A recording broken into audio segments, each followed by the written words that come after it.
नमस्कार, heart talk Bharat देख रहे हैं आप। मैं हूं दिवाकर विक्रम सिंह। इन दिनों भारत के वरिष्ठ सांसदों और अनुभवी सांसदों के प्रतिनिधिमंडलों का 36 देशों का दौरा हो रहा है।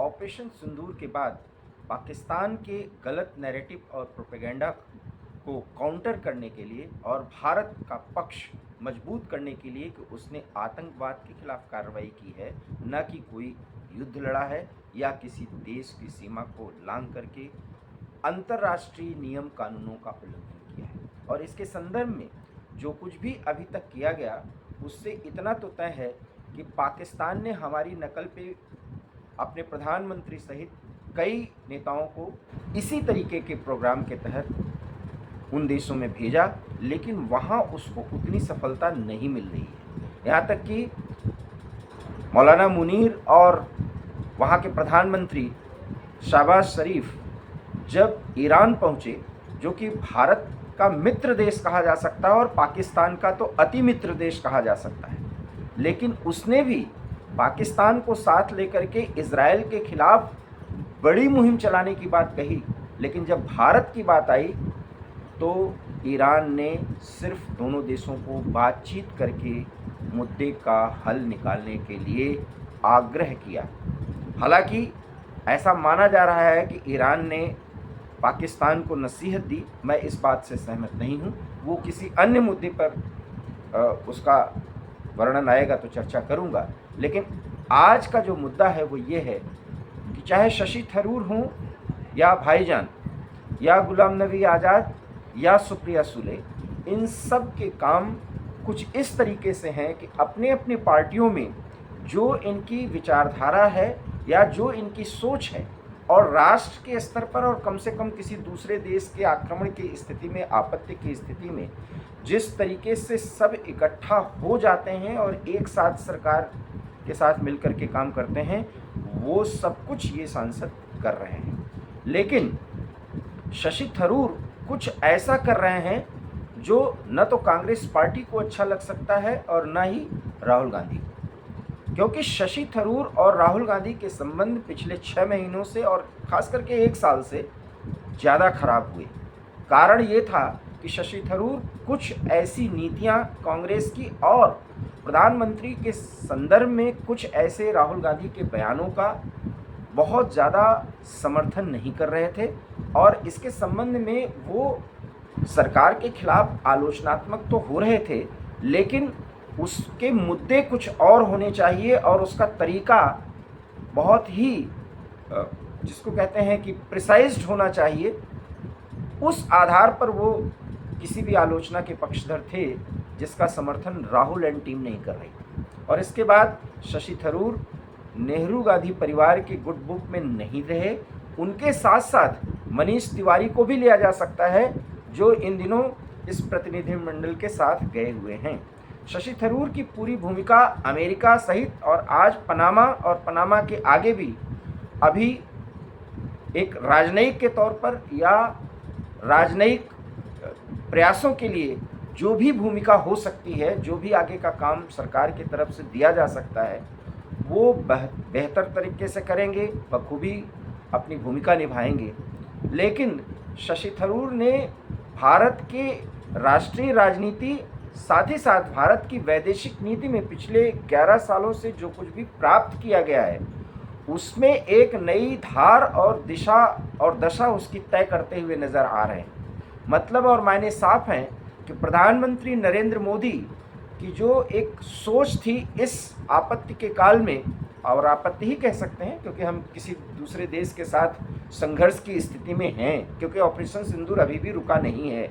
चीन और अमेरिका जैसे देश पाकिस्तान को एक तरह से समर्थन दे रहे हैं और किसी भी समय ऑपरेशन सिंदूर एक दूसरी स्थिति में पहुंच सकता है, दूसरे फेज में जा सकता है। तो ऐसे समय में शशि थरूर की भूमिका आने वाले समय में और बढ़ेगी, क्योंकि ऑपरेशन सिंदूर या इस तरह की कोई कार्रवाई अगर होगी, और मैं ये बात कह रहा हूँ, आप ये ध्यान से सुन लीजिए और आप विचार करिएगा, वो ये है कि अगर ये कार्रवाई हुई तो फिर भारत को विदेश के साथ वो देश विदेश में भी वो देश जो हमारे मित्र हैं उनके साथ बेहतर संवाद कायम करना होगा, क्योंकि प्रोपेगेंडा वॉर में इतना झूठा प्रचार पाकिस्तान की तरफ से किया जा रहा है जहां सच्चाई का कोई वास्ता ही नहीं है। अब आप देखिए, अपने प्रधानमंत्री को भी वहां पर एक पोर्ट्रेट भेंट किया जाता है, उसमें भी अपने देश से उसका कोई वास्ता ही नहीं है। मौलाना मुनीर ने शहबाज शरीफ को जो पोर्ट्रेट भेंट किया, उसमें एक मिसाइल अटैक या मिसाइल्स के अटैक के बाद जो डिस्ट्रक्शन होता है उसका चित्र है, और वो ये बताया गया कि भारत को जो नुकसान पहुंचाया गया उसका चित्र है। अब आप देखिए, पहली बात तो विघ्न संतोषी इसको कहते हैं, कितना सुख और आनंद मिल रहा है। ठीक है, अगर भारत को नुकसान पहुंचाते तो भारत उनका शत्रु था और अपनी सेखी बघाड़ते अपने प्रधानमंत्री के साथ, और उनके प्रधानमंत्री खुश भी हो रहे हैं। अब आप सोचिए वहाँ कितना भारत विरोध है। तो इस आधार पे ये कहा जा सकता है कि इतनी पिटाई हुई है कि अब वो परमाणु धमकी नहीं दे सकते। किराना हिल्स पर आज भी जो तस्वीरें आ रही हैं ये सूचना दे रही हैं कि किराना हिल्स पर उनके कथित परमाणु ताकत पर हमने बहुत बड़ी चोट कर दी। इसका बदला लेने के लिए फील्ड मार्शल बने, हालांकि वो फील्ड मार्शल हैं, लेकिन फील्ड मार्शल बने मौलाना मुनीर एक बार फिर सक्रिय होंगे, और अगर वो सक्रिय होंगे तो जम्मू कश्मीर में कुछ न कुछ करवाएंगे या भारत के सीमा पर भारत की सेनाओं को प्रोवोक करेंगे, और उस प्रोवोकेशन में भारत उसका जवाब देगा। समय वो निश्चित करेगा, तरीका उसका होगा। इसलिए ऑपरेशन सिंदूर एक नए चरण में जाना तय है, इसमें कोई दो राय ही नहीं। और उस स्थिति में देश के पास आर्थिक सैन्य ताकत होनी चाहिए और डिप्लोमेटिक तरीके से हमारा विदेश मंत्रालय धारदार तरीके से अपने को प्रस्तुत करेगा। लेकिन इसके साथ साथ अगर हम पूरी दुनिया को ये दिखा सके कि विपक्ष भी हमारे साथ है, और जैसा कि हम दिखाने में सफल भी हो रहे हैं, तो फिर भारत का काम आसान हो जाएगा और कई नैरेटिव्स और प्रोपेगेंडा को हम समाप्त कर पाएंगे। ऐसे में शशि थरूर प्रधानमंत्री नरेंद्र मोदी का ज़्यादा काम करते हुए दिख रहे हैं, और उनकी भूमिका आने वाले समय में ज़्यादा बढ़ने वाली है। और इस संदर्भ में हमने हार्टटॉक भारत पर एक वीडियो दिया था जिसका थंबनेल था कि एक समय आएगा, उसका जो थीम है कि शशि थरूर भी नमो नमो करेंगे। हम इस डिस्क्रिप्शन बॉक्स में वो वीडियो डालेंगे, वो ज़रूर देख लीजिएगा। और डिस्क्रिप्शन बॉक्स में हम इसका भी एक वीडियो डाल चुके हैं कि पाकिस्तान अगली लड़ाई लड़ेगा और बहुत जल्द लड़ेगा। ऐसा इसलिए कि पाकिस्तान की जिस आवाम को प्रधानमंत्री नरेंद्र मोदी संबोधित करके कह रहे हैं कि सुख शांति और चैन से रोटी खाओ, वरना गोली खाने के लिए तैयार रहो, वास्तव में वो गोली खाने के लिए तैयार है, क्योंकि उसका जिहादीकरण इस तरह से कर दिया जा चुका है कि वहाँ पर रैशनल तरीके से सोचने समझने की शक्ति खत्म हो चुकी है। और इसलिए भारत विरोध के आधार पर पाकिस्तान नामक एक राष्ट्र जिस तरीके से अपने आप को संगठित करता हुआ नजर आ रहा है, वो भी उन स्थितियों में जबकि उसके दो प्रोविंस पूरी तरीके से आज़ादी की लड़ाई लड़ रहे हैं। मैं बात सिंधु देश या बलूचिस्तान की कर रहा हूँ, और वहाँ बलूचिस्तान हो या सिंध हो, चाहे वहाँ पर पानी की समस्या हो या वहाँ पर पाकिस्तान की सरकार और सेना के द्वारा जो कुछ भी जुल्म ढाए जा रहे हैं, उनके संदर्भ में भारत के प्रधानमंत्री के साथ बातचीत की जा रही है, उनसे अनुरोध किया जा रहा है। और खबर तो ये है कि बलूचिस्तान BLA जिसको आप कहते हैं, जो लड़ाई लड़ रही है पाकिस्तान की आर्मी से, वो प्रधानमंत्री नरेंद्र मोदी को अपना बड़ा भाई मानती है। और आवाज़ें तो ये भी आ रही हैं कि अगर हमें आज़ादी मिली तो बलूचिस्तान की राजधानी में मोदी की आदमकद मूर्ति लगाई जाएगी। और कुछ आवाज़ें तो ये भी हैं कि मोदी बलूचिस्तान के पहले प्रधानमंत्री होंगे। हालांकि ये अतिशयोक्ति है, लेकिन ये सब बातें सोशल मीडिया के दौर में चलती हैं। इतना ज़रूर जानिए, हम मुद्दे पर आते हैं कि शशि थरूर जिस तरीके से भारत की विदेश नीति में, जिसमें आक्रामकता के साथ समन्वय और सामंजस्य बिठा रहे हैं, वो कांग्रेस पार्टी के अंदरूनी राजनीति के लिए कतई उचित नहीं है।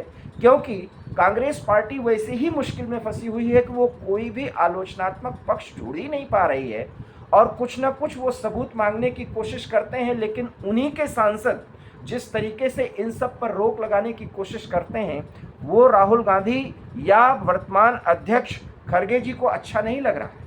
ऐसे में शशि थरूर जब एक सफल मुहिम चला करके स्वदेश लौटेंगे और इस पर संसद का जो अगला शीतकालीन सत्र होगा या कुछ ऐसी स्थिति बन सकती है और शशि थरूर के तारीफ में अगर ढेर सारे कसीदे गढ़े जाएंगे और वो कसीदे गढ़े जाएंगे क्योंकि ये तो राजनीति का तकाजा है, तो यकीन मानिए पार्टी के अंदर शशि थरूर पर ज़्यादा ताने कसे जाएंगे, बड़ी दूरी बनाने की कोशिश की जाएगी।